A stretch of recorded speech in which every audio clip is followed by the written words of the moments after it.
వచ్చే ముందు మేము 2 లక్షల రూపాయలు మాఫీ చేస్తాము. ఫస్ట్ 2 లక్షల మాఫీ కాకుండా ముందే మళ్ళీ ఇప్పుడు ఈ అప్లికేషన్ మళ్ళీ ఈ దొంగ నాటకాలు ఇది ఎన్ని రోజులు చేస్తారు? మేము నిలదీస్తలేము, ఇది అడుగుతలేము, మేము వాస్తవాన్ని అడుగుతున్నాం. ఓకే, ఫస్ట్ దాని మీద మీరు అగ్రికల్చర్ సమాధానం చెప్పండి. ఇంకోటి ఏంటంటే ఇందిరమ్మ ఆత్మీయ భరోసా, వ్యవసాయ కూలీలు మీ దగ్గరికి చాలా అప్లికేషన్లు వచ్చినాయి. సరే, ఫస్ట్ మీరు ఏమన్నారు? 20 రోజులు ఉపాధి హామీలో పనిచేసి ఉండాలని చెప్పారు. భూమి సునాల్లో 74 మంది ఉన్నారు, లిస్ట్ లో 74 మంది వచ్చింది. మరి 74 మందిలో కూలీలు ఉన్నారు ఇక్కడ. ఇప్పుడు దాన్ని మిగతా వాళ్ళకు మరి ఇస్తారా, ఇయ్యారు? సరే, ఎన్ని రోజులు ఇస్తారు అది కూడా మీరు ఇక్కడ గ్రామ సభలో మీరు స్పష్టంగా వేయండి. మేము దానికి కూడా మేము ఒప్పుకుంటాం. లేకుంటే ఏదో ఇప్పుడు గ్రామ సభ కొరకు మేము వెళ్ళిపోతాము, మేము ఏదో మాట చేసుకొని వెళ్ళిపోతామంటే కుదరదు. మేము ఇప్పుడు ఏ ప్రభుత్వం ఉండాలి, ఏదైనా ఉండాలి. గతంలో కేసీఆర్ గారు ఉండే గ్రామ సభలు చేసిండు, అన్ని చేసిండు, ఎవరెవరికి ఎంత వచ్చింది అందరికి తెలుసు. ఓకే, రైతు రుణమాఫీ ఒకటి, ఇదొకటి. ఇందిరమ్మ ఇల్లు 1050 అప్లికేషన్ వచ్చినాయి. 1084 అప్లికేషన్లు వచ్చినాయి. 1084లో సరే స్క్రూటినీ చేస్తే 850 అండి. అవునా? 850. 850లో మీరు ఎన్ని ఇస్తారు, ఎవరెవరికి ఇస్తారు?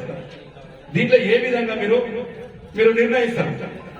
ఎవరికి ఇల్లు లేక చేను లేక కూలీ పని చేసుకుంటూ ముందు ఇస్తారా, లేకుంటే ఇల్లు ఉన్నోళ్ళకే ఇస్తారా, లేకుంటే ఇంకెవరికి ఇస్తారు? దాన్ని కూడా మీరు కొద్దిగా స్పష్టంగా అధికారులు, ఎందుకంటే పాపం వాస్తవంగా వీళ్ళందరూ వచ్చింది ఏంటంటే లేని వాళ్ళు మాకు లబ్ధి కలుగుతుంది. ఇలా జిరాక్స్ సెంటర్లలో వందలు పెట్టి జిరాక్స్లు చేయించుకుంటున్నారు. వాళ్ళు కూలికి పోయేటోళ్ళు, ఆ చేళ్లలో పోయేటోళ్ళు అన్ని వదిలేసి ఇక్కడ కలిసి ఉన్నారు. ఎందుకంటే అనవసరంగా మేము ఇల్లు ఇస్తామని అందరు పాపం మార్చుకొని వచ్చింది. మీరు 800 అప్లికేషన్లలో నాకు తెలిసిన మటుకు 20 ఇళ్ళు వస్తాయి. 20 ఇళ్లలో 30 ఇళ్ళు, ఓకే 30 ఇళ్ళు. ఆ 30 ఏ విధంగా సెలెక్ట్ చేస్తారు? ఏ విధంగా సెలెక్ట్ చేస్తారు? మళ్ళీ రేపు మీరు రారు. ఇక్కడ ఉన్నటువంటి సునాల గ్రామ గల్లి గల్లెట్టించారు అంటే మళ్ళా దీంట్లో దళారీ వ్యవస్థ జరుగుతుంది. వాస్తవంగా పోయినసారి మా ప్రభుత్వంలోనే సరిగ్గా చేయలేదని చెప్పి నిలదీసి ఆ రోజు ఇక్కడ అప్లికేషన్ మీద ఇప్పుడు ఆ పని చేయకండి దయచేసి. మీరు ఇస్తాంటే ఎన్ని ఇస్తారో, ఎవరెవరికి ఇస్తారో దాని లిస్ట్ ఏ విధంగా మీరు ఫైనల్ చేస్తారు? అవునా ఏ విధంగా ఫైనల్ చేస్తారు దాన్ని మీరు ఒకసారి ఫైనల్ చేయాలా? అదేవిధంగా కొత్త రేషన్ కార్డ్స్ వల్ల కొన్ని తప్పులు ఉంటాయి. ఫస్ట్ అవి సరిదిద్దండి. ఎంతమంది కుటుంబ సభ్యులలో ఎన్ని ఆ రేషన్ కార్డులు ఇచ్చేసారు? ఇప్పుడు మనకు వచ్చినాయి ఇంత పెద్ద గ్రామంలో 174 వచ్చినాయి, 129 వచ్చినాయి. చెప్పండి, మాట్లాడండి. మరి అవి రేషన్ కార్డులు ఎన్ని రోజులు ఇస్తారు మీరు? అదే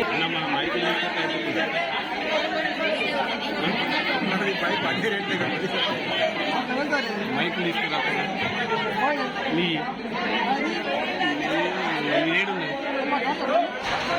తీసుకుందాం ప్రజలు తీసుకున్నప్పుడు నీ కార్డు అట్లా నచ్చినప్పుడు నా దాంట్లో కూడా బంద్ ఉన్నది. నీ కార్డు తీసుకుంటే కార్డు లాక్కున్నది అన్నదే మనం గురించి అవే మరి.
ఐదేళ్ళు ఏం చేసిండు మరి లక్ష రూపాయలు మాట్లాడినప్పుడు ఐదేళ్ళు ఏం చేసిండు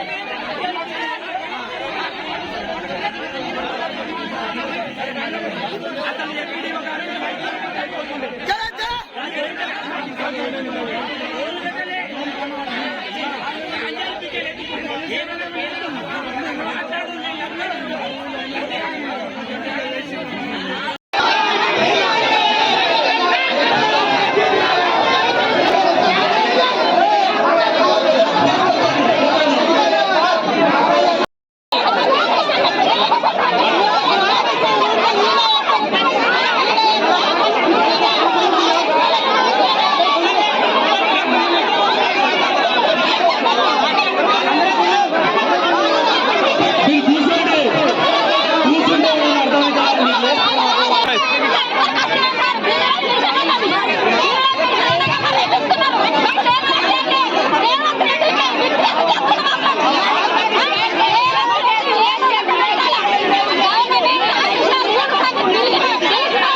ఇది 108 అంటున్నాడు.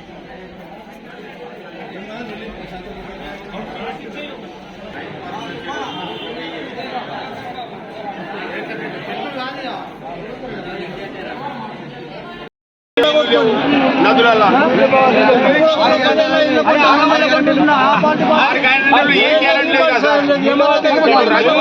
రైతు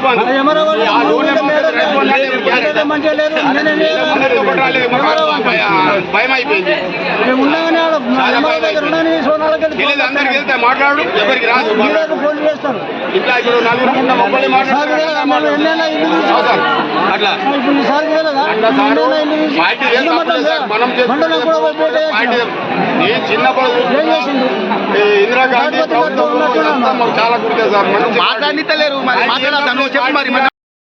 కాలే సోనాల సీన్ సార్ మాట్లాడేది కరెక్టే. అయితే ఇంతకుముందు 2 లక్షలు రుణమాఫీ చేస్తాని ప్రజలకు బాగా చాలా మోసం జరిగింది. ఎవరు నమ్ముతలేరు ఇట్లా చేస్తామంటే. ఇవి అవి మన ఆధార్ కార్డుల గురించి కానీ దేనికైనా అంత చాలా మోసం జరిగింది. చాలా భయంకరం ఉన్నది. మనుషులకి ఏది కూడా నమ్మకం అనేది పోయింది. సారి చేసి కూడా గట్ల అన్యాలము ఇట్లా గరీబ్ వాళ్ళకి ఇట్లా చేస్తే ఎట్లా ఇంత అన్యాలమ్మా. అందరికి అప్పుడు చెప్పనుండే ఫస్ట్ ఒక్కొక్క లక్ష మాఫీ చేస్తానే అందరికి సరి అయిన ఉండే. 2 ఒప్పుకొని కొందరికి ఇచ్చుడు కొందరికి ఇవ్వకంటే ఊళ్ళో కొట్టుకొని చదువుతున్నారు. చావమంటారా చెప్పులు మీరు? ఎందుకు సార్ అట్లా చెప్పదు? మీరు వీళ్ళ పోరాలు అంతా కొట్టుకుంటున్నారు ఇక్కడ తెలుసా? ఎక్కడైంది సార్? అయినాక మేము ఎందుకు ఇంకా ఆకారంతో ఇంకా మాట్లాడదామా? మరి అయిపోయిందని చెప్తున్నారు మళ్ళీ కూడా ఇంకా కాలేదు అవుతారని అట్లా చెప్తారు. బిడ్డకి ఉండిచ్చేటప్పుడు నేను అల్లుడు కొట్టకుండా మళ్ళీ ఇస్తా, నేను భూమి అమ్మినాక ఇస్తా, ఈ భూమి అమ్మినాక ఇస్తా, ప్లాట్ అమ్మినాక ఇస్తా అట్లా చెప్తారు. మాకు కూడా తెలుసు. మరి రైతు బంధు కూడా ఇస్తాను. రైతు బంధు ఇద్దరు ఇచ్చినప్పుడు మన జేబులో పడ్డప్పుడు మన పేరు మీద ఇంటికి వచ్చినప్పుడు మనమే అనుకోవాలి. 15,000 అన్నారు, మళ్ళీ 12,000 అవి ఇవి అది ఒకటి, ఇంకా అది అడ్డే పోయింది. ఇది ఒకటి, ఇది కూడా భరోసా. ఇంట్లో ఎందరికి తక్కువ ఇస్తాడు, ఎందరికి ఇస్తాడు. సిలిండర్ లేదు, ఏం లేదు. ఇచ్చినాక మాకు ఏంటికి అబద్ధం పడతాం. ఏ పాయింట్ అయినా మాకు ఒకటే. అంత అన్నదమ్ములాగా ఉండొచ్చు, కానీ ఇక్కడ అంత అన్యాయం ఉండదు. పెద్దోడికేమో ఎక్కించుడు, చిన్నోడికేమో తక్కించుడు అట్లా ఉన్నది అన్నట్టు. స్థానిక సంస్థల ఎలక్షన్ జరుగుతున్నాయి. వాళ్ళ కొరకే మన కొరకు ఏం లేదు అన్నట్టు. మరి ఎట్లా ఓటు వేస్తావా? ఇష్టం పడితే వేస్తాం, లేదు. మరి పథకాలు మాకు న్యాయం జరుగుతాం లేదు. మేము ఇప్పుడు నాకు 66, 67 ఉన్నాయి. నేను చూసిన నుంచి నాకు న్యాయమే లేదు ఏ పార్టీ. ఇంకా కేసీఆర్ కూడా కొద్దిగా మంచిగా చేసిండు. మా నాకు గురించి మాట్లాడుతున్నాను.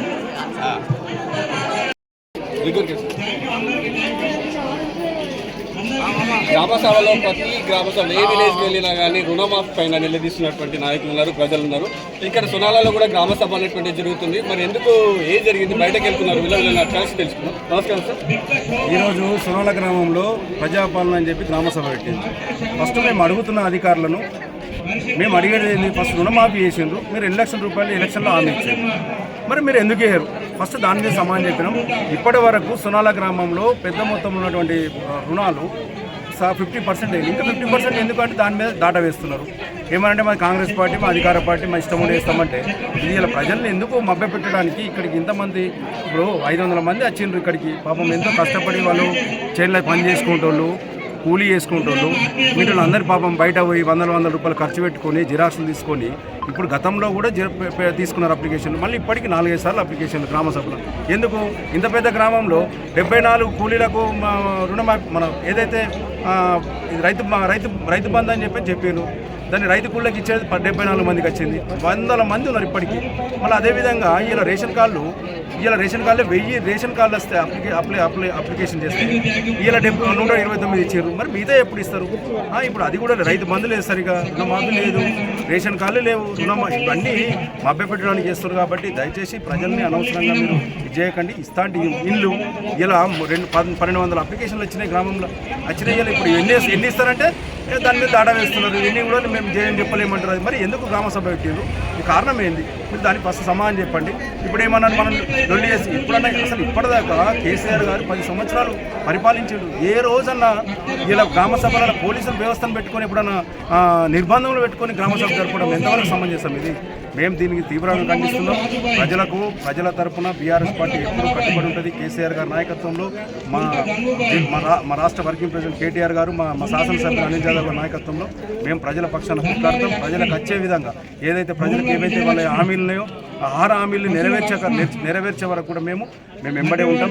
ప్రజలకు ఏ కష్టం జరగదు. మేము ప్రజలకు ఏదైతే హామీలు ఇచ్చినామో హామీలు నెరవేర్చాలి అని చెప్తున్నాం. మేము అనవసరంగా మీరు ఏదో తూ మంత్రాలు ఇంకా చదివి మేము గ్రామ సభలో అయిపోయినాం అయిపోయిందని చెప్పంటే ఇది పద్ధతి కాదు. మేము ప్రతి ఇంటికి వెళ్తాం. ప్రజలే నిలదీస్తున్నారు, మరి ఏమైంది, ఎందుకు ఇస్తలేరు అని చెప్పండి. ఇప్పుడు ఫస్ట్ వాళ్ళకి సమాధానం చెప్పకుండా కాంగ్రెస్లో చుట్టూ కూర్చొని పోలీసు మొత్తం వ్యవస్థను పెట్టుకొని ఏమన్నా లొల్లి చేస్తే కేసులు చేస్తే చేయని. కేసులకు భయపడం, ప్రజల పక్షాన్ని చూస్తాం. ఎన్ని కేసులు పెట్టినా ఎంత ఇది చేసినా కూడా మా నాయకులు కానీ మా కార్యకర్తలు కానీ అందరం కూడా కట్టి ఉన్నాం. మేము ప్రజల పక్షాన్ని చూస్తుంటాం. ప్రజల కొరకు ఎన్ని కష్టాలైనా వాళ్ళ కొరకు మేము పనిచేస్తాం. వాళ్ళకి ఫస్ట్ వాళ్ళకి ఇచ్చినటువంటి హామీల్ని నెరవేర్చమని కోరుతున్నాం.